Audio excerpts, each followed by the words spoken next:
Iowa has a rich history of having an Amish population. And I think they add to the religious heritage of the state in a manner that's a little bit different. Okay, so if you can go to the next one. So, why did Amish and Old Order Mennonite schools start?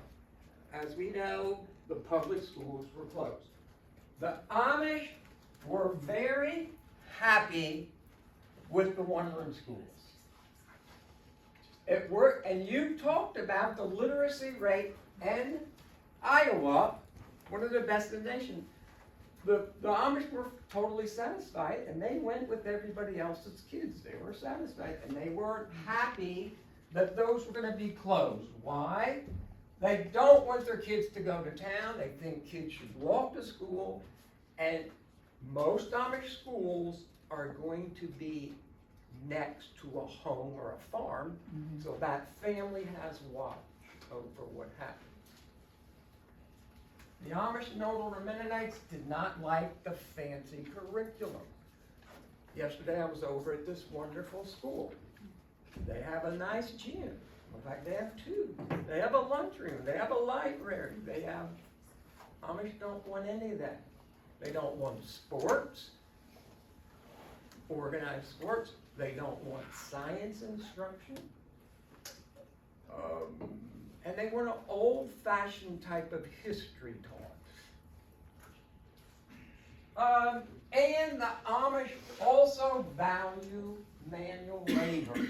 Now, how is Iowa built? On people willing to come to do a lot of manual labor.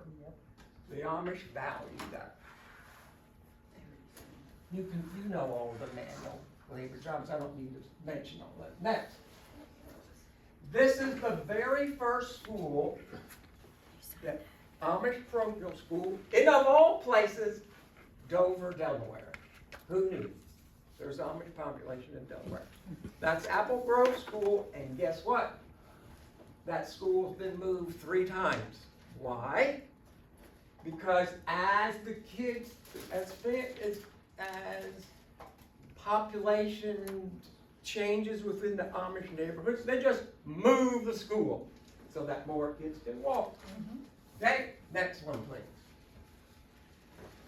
Notice this small school. This is in Ashland, Ohio, a very conservative Amish group.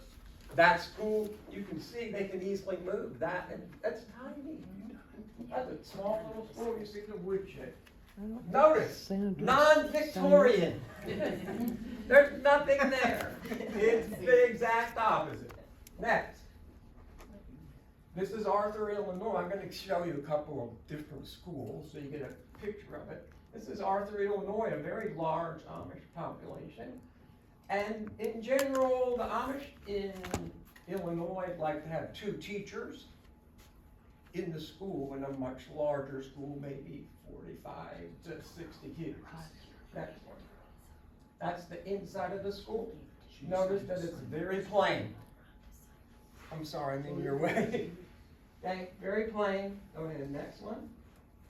All right, so the Amish, as you know, believe in a horse and buggy, adult baptism, meat in barns or homes, 8th grade education. Everybody got that? It's the same 8th grade education you got when you were speaking with that test.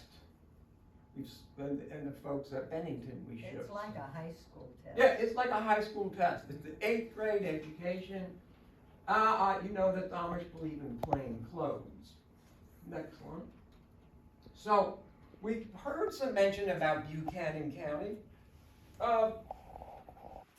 The Amish first moved to Kalona, or to Buchanan County, in the early 1900s, and they came from Kalona, Iowa. And how did they get their cattle here? They had a cattle drive. And the Amish kids went to public schools. In 1946, Hazleton started consolidating. 2 schools became Amish schools, but they hired non-Amish teachers. Got it?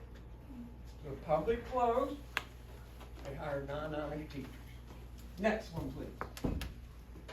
Okay, so we heard a little bit about that problem. In 1962, the Amish decided, okay, these certified teachers get paid a little bit more than we want to pay.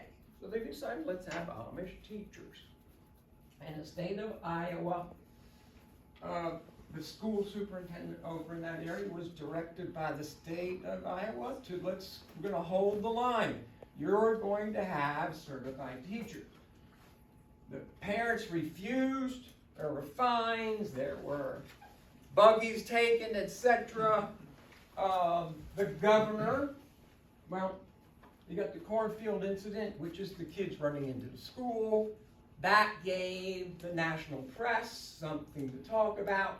And that research really indicates that the farther you got from that incident, the more likely people were supportive of the Amish. Mm-hmm. Everybody locally was saying, hey, we just want them to go to regular school. And hey, they hired non-Amish teachers previously, so what's the big deal? But the governor prevailed and got a compromise. Harold Hughes. Yeah, awesome man. Compromise was this. The Amish will be allowed to have their own schools with their own teachers. And we're going to leave them alone. And that opened the door to other religious groups. Other states have followed suit, and then you had the Wisconsin v. Yoder Supreme Court decision that guaranteed the right of the Amish to have their own teachers in schools. So Iowa is at the forefront of all of that happening. So Iowa did, I think, a remarkable job of coming to a compromise for two distinct groups and allowing some religious freedom. Now, in '66, Wapsie Valley and Jessup approached the Amish people and said, hey, let's have schools for your kids and we'll hire public school teachers. And they worked together. So those 7 schools, most of them are on Amish Boulevard. Those are public school teachers hired by those public schools, and it's Amish kids that can come. Anybody in the district can come, but just the Amish choose to send their kids there. It's a very unique situation that I think is a credit to your area of people working together. I did notice that these schools are a little bit modern than what the Amish will have. The Amish have other schools over that way. Next. All right, in Ohio, the Amish schools usually have a basement where the kids can play. And a lot of Amish schools have 2 teachers. They don't have 2 rooms. They have a curtain. You got grades 1 to 4, 5 to 8. Okay, next. Ontario, Canada has a rich history of Amish and Mennonite people. This is a school near Lindsay, Ontario, Canada. Mighty cold there in the winter. And you see the nice area, but notice no Victorian influence. Got it? Next one. Oh, by the way, most of these schools I'm showing been inside. This is a wonderful little school in the Big Valley of Pennsylvania, which has a rich history of Amish and Mennonite peoples. And there's a man who teaches at this school. But the valley is, you got a mountain range you got a 5-mile valley and 2 mountain ranges. So you have some really nice views there. But that valley has 4 distinct Amish groups, and they all have different colored buggies. So on market day, it's really entertaining to see all the different groups come in. Their hats are a little bit different, etc. You may or may not know that the Amish have a subgroup that are Swiss. And they have very large schools. Notice this one in Indiana. See how big that thing is? There might be 3 or 4 teachers in there. And they speak a dialect of Pennsylvania Dutch, which is more towards the Swiss end. But they really like their larger schools. Next one. And of course, how can you have talk about the Amish and not mention Lancaster? This is one of the first schools in Lancaster County that became Amish. And in Lancaster County, as the public schools closed, the Amish bought them and repurposed them. But in Lancaster County, it's 1 teacher. They're not going to have 2 teachers. Next, please. This is a newer school in Lancaster that has a basement. You'll notice that that is a scooter with bicycle wheels. The Lancaster Amish are not allowed to have bikes, but they can have scooters with bicycle tires to get around. Next one. Kalona, Iowa. Old public school. Huh. I see some Victorian. The Amish aren't going to take it down. It's up there. Okay. Does anybody have an idea what besides? Anybody know what that is? Barn for the ponies. That's a good idea. This is for special ed children. Really? Yeah, special ed. Wow. Next. That is another public school repurposed by the Amish. We've been there on a conference a couple years ago. We actually visited that school. Where's that one at? It's in Kalona. Beautiful, big school with a basement too. Next. But the windows are all boarded up. Yep. This is the school where the bus came, wanted to get the kids on the bus. Somebody said run, and the kids ran into the corner. Okay, next one. And then there they all There are. it is, Des Moines Register. The only picture I know of that the Des Moines Register printed twice. More than twice on the front page, 3 times at Wow. And the AP loved least. that Sent it picture. around the world. Oh, yeah. Ah. But it didn't win the Pulitzer Prize. No, it Amish should are have. selected. Ah, yeah. Next one. So, how many Amish schools are in Iowa? I don't know. They keep adding. They add them, they subtract as needed. But I know that there's an Amish band in Minnesota that's trying his darndest to count them all.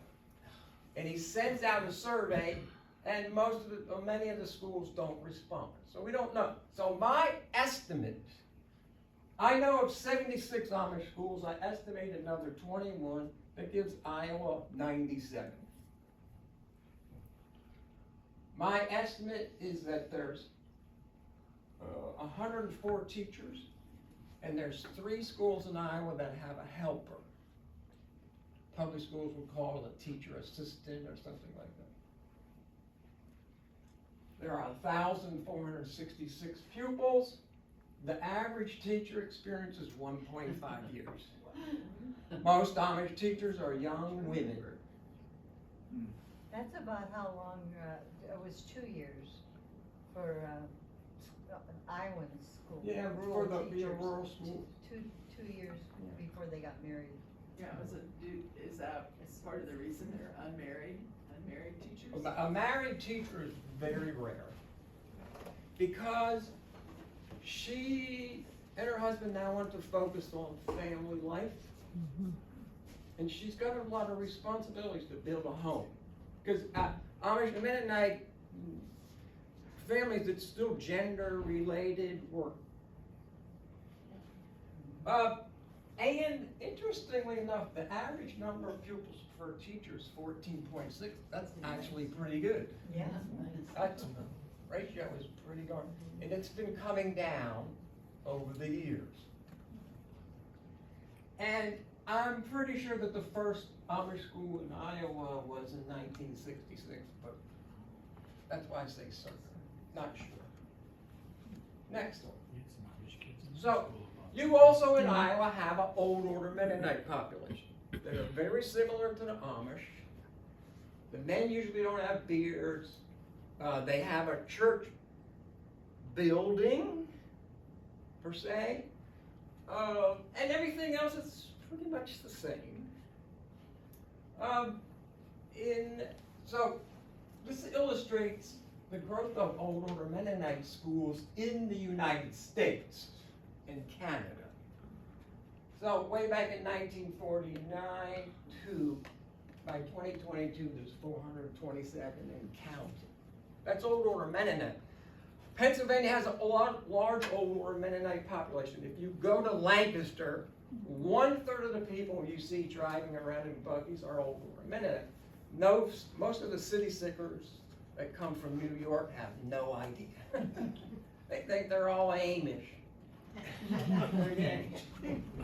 Now, I think it's really interesting that the Old Order Mennonites decided that Iowa would be a good place to move. They moved into Orchard, Iowa.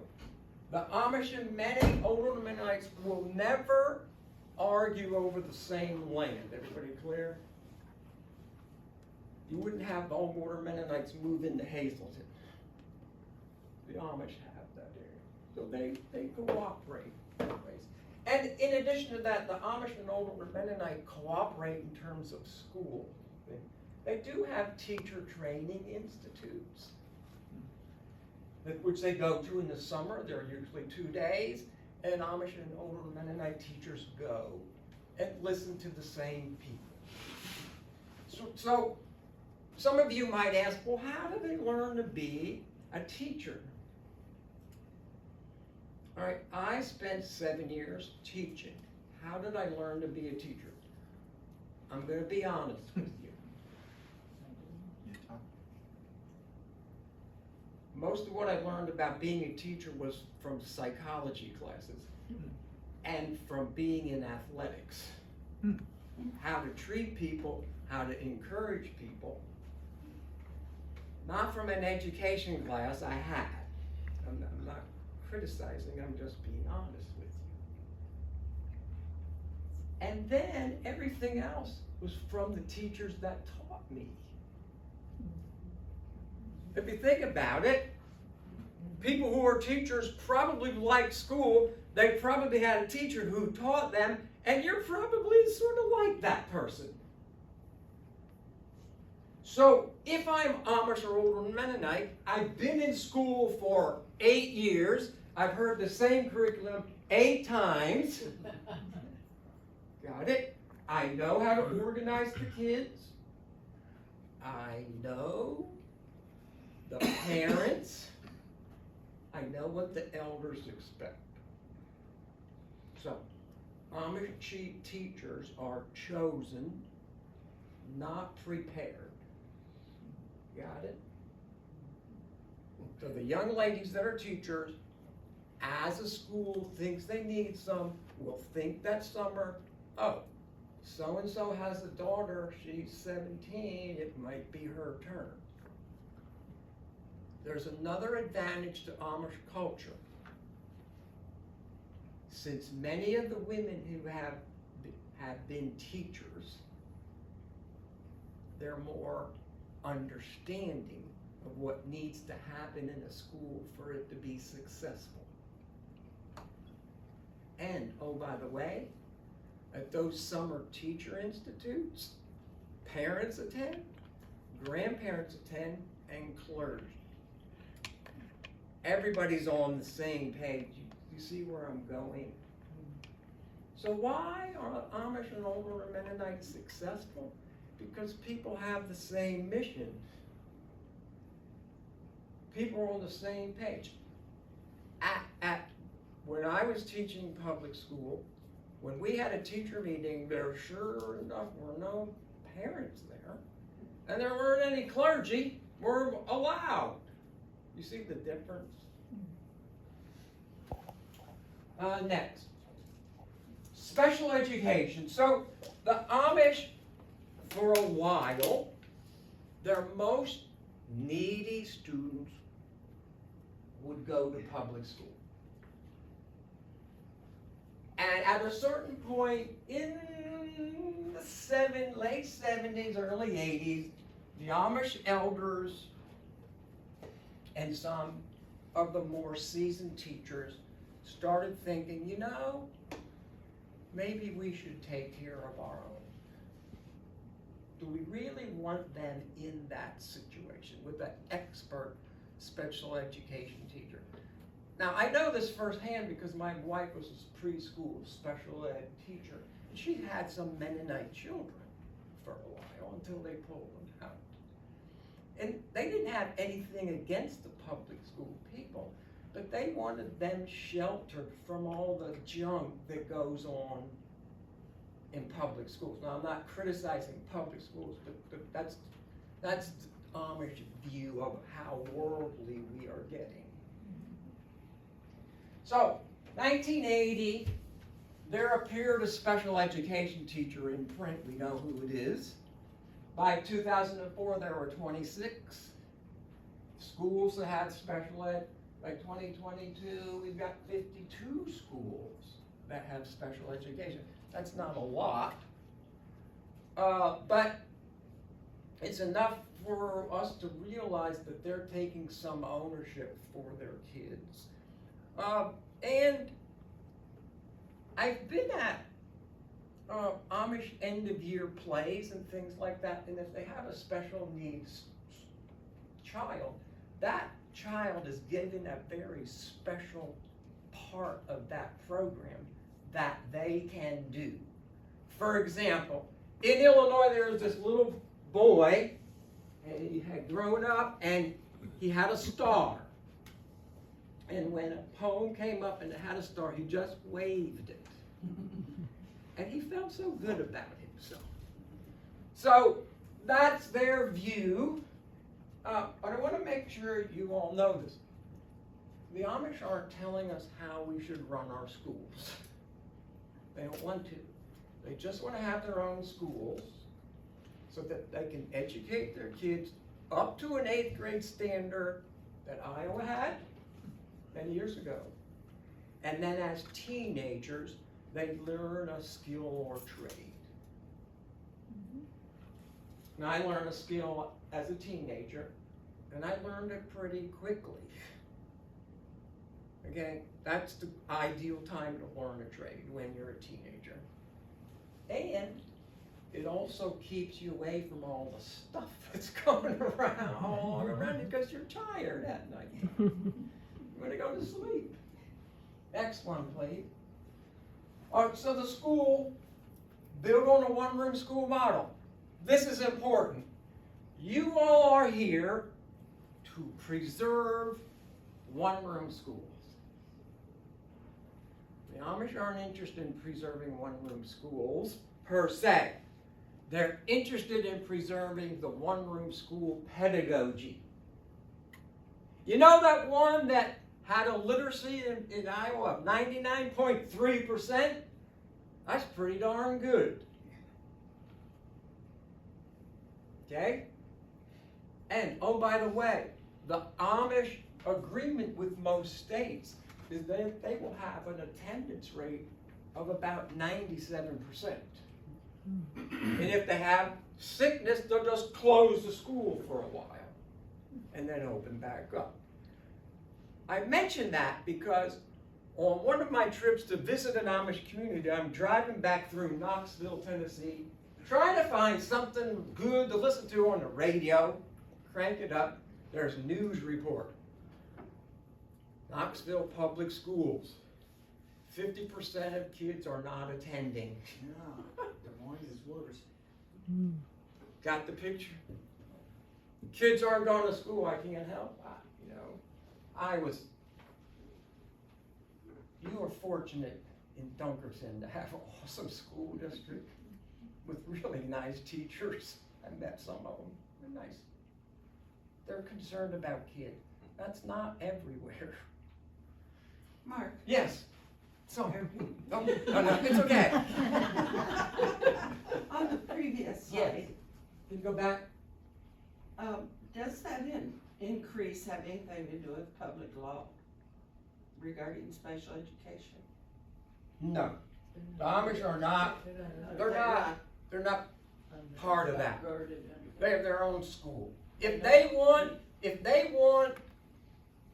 special help, they'll send their child to a specialist. But they don't have to. But they want to take care of their own. But isn't that what Iowa did when they started all those one-room schools? They took care of their own. Then do they have two teachers now, then the special ed? Oh, if it's a special ed teacher, it's one teacher and one special ed teacher. Yeah, They always have one person responsible for that one or two kids in that school. Oh, they get in Ohio, very interesting. You have upstairs, you've got two teachers, and then downstairs, you'll have your special ed teacher in the basement with one or two kids. And at recess, everybody goes out and plays together. At lunchtime, everybody eats together. If there's a program, everybody's together. They walk to school together. Everything's the same except direct instruction. And they meet the needs of the child. Oh, thank you for the question. Next. Back.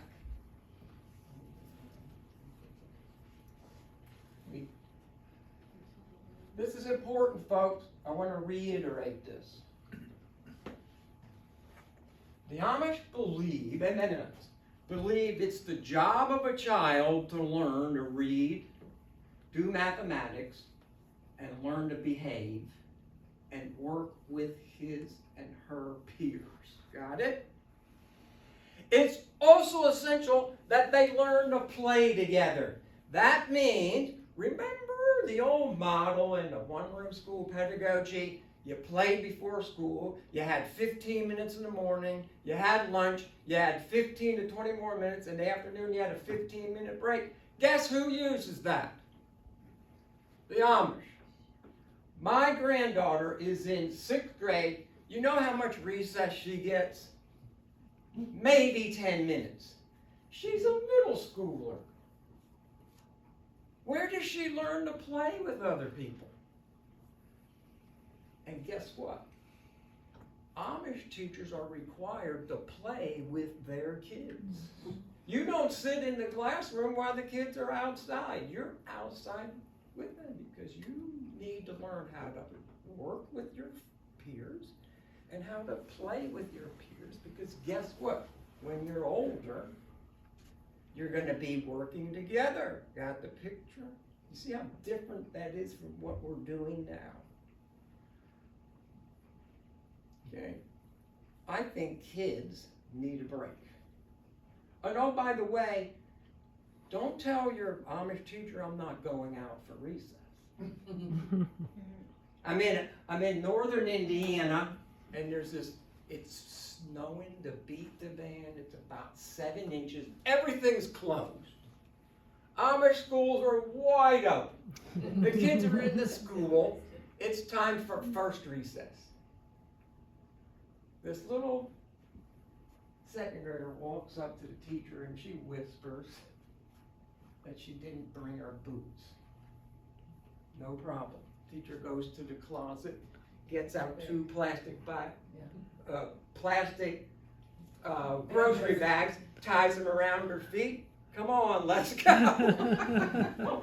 You play. Everybody has. Got that. And pedagogy, I don't know about you, but after about 65, 75 minutes of work, I need a break. Got the picture? So, maybe more time on task isn't what we need. Maybe we need more playing time. Next. Now, you may or may not know this, but the Amish are moving into Iowa. The most recent is in Lime Springs. I don't know where that is. Maybe you know. It's way up there, Way up there. Really? right Oh. before you cross Yeah. the border. And you have a unique situation in Iowa. You've got some sergeant troopers down near Lamoni, which goes into Missouri, but they're very, very conservative. They have a very small couple of schools down there. They're very small. They're clearly different than your friends over here. And by the way, you were right.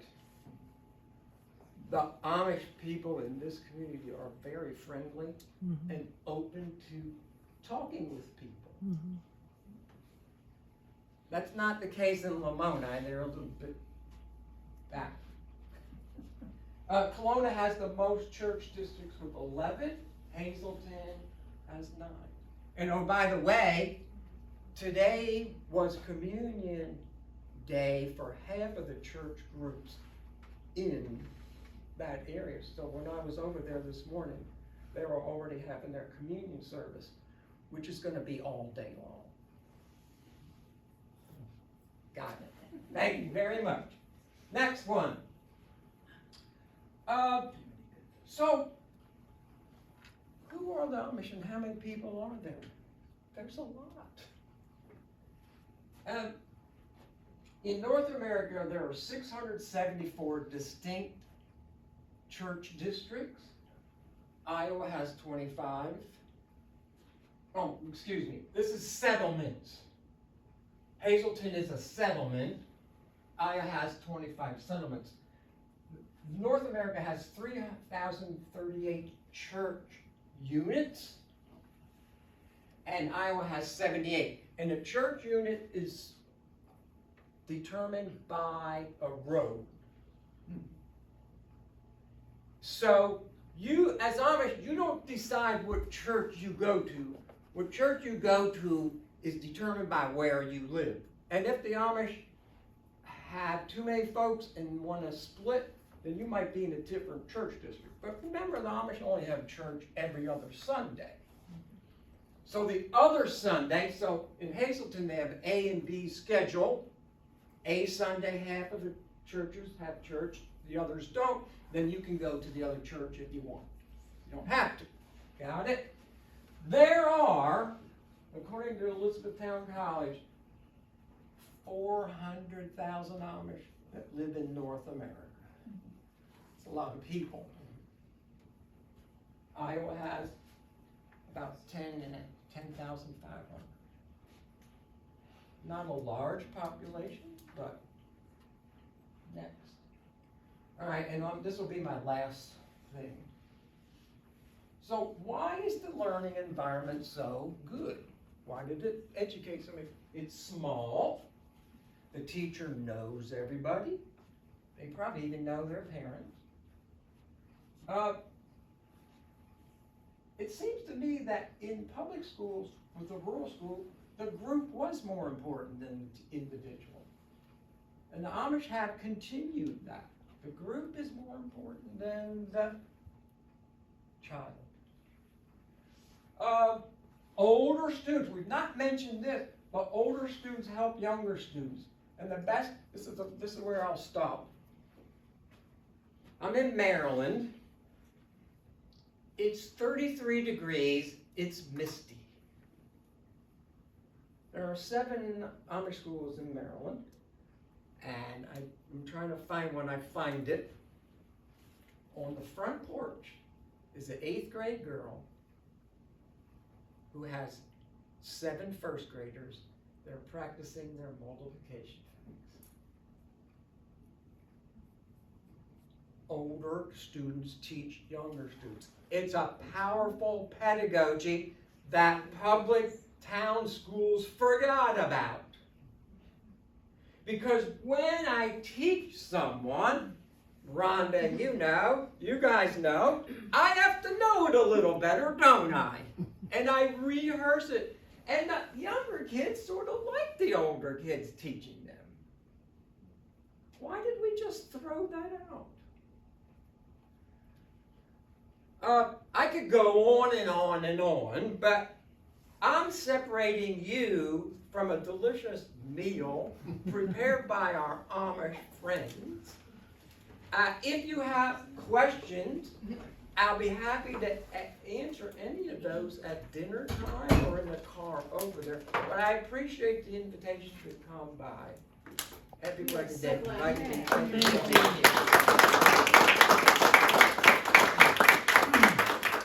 Are there any rules of etiquette we should know before we go on? Okay.